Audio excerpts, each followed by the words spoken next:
आप सुन रहे हैं हिंदी साहित्य की सर्वश्रेष्ठ कहानियाँ। आइए सुनते हैं उषा प्रियमवदा के द्वारा लिखी हुई कहानी वापसी। गजाधर बाबू ने कमरे में जमा सामान पर एक नज़र दौड़ाई। 2 बक्स, डोलची, बाल्टी, यह डिब्बा कैसा है गणेशी? उन्होंने पूछा।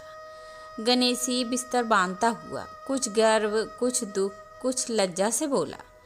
घरवाली ने साथ को कुछ बेसन के लड्डू रख दिए हैं। कहा, बाबूजी को पसंद थे। अब कहाँ हम गरीब लोग आपकी कुछ खातिर कर पाएंगे।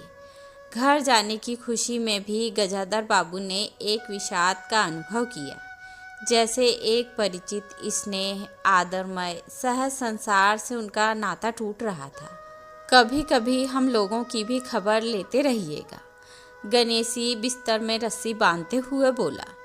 कभी कुछ ज़रूरत हो तो लिखना गणेशी, इस अगहन तक बिटिया की शादी कर दो। गणेशी ने अंगोछे के छोर से आंखें पोंछी। अब आप लोग सहारा ना देंगे तो कौन देगा? आप यहाँ रहते तो शादी में कुछ हौसला रहता। गजाधर बाबू चलने को तैयार बैठे थे। रेलवे क्वार्टर का वह कमरा जिसमें उन्होंने कितने वर्ष बिताए थे, उनका सामान हट जाने से कुरूप और नग्न लग रहा था। आंगन में रोपे पौधे भी जान पहचान के लोग ले गए थे और जगह जगह मिट्टी बिखरी हुई थी। पर पत्नी बाल बच्चों के साथ रहने की कल्पना में यह बिछोह एक दुर्बल लहर की तरह उठकर विलीन हो गया। गजाधर बाबू खुश थे, बहुत खुश।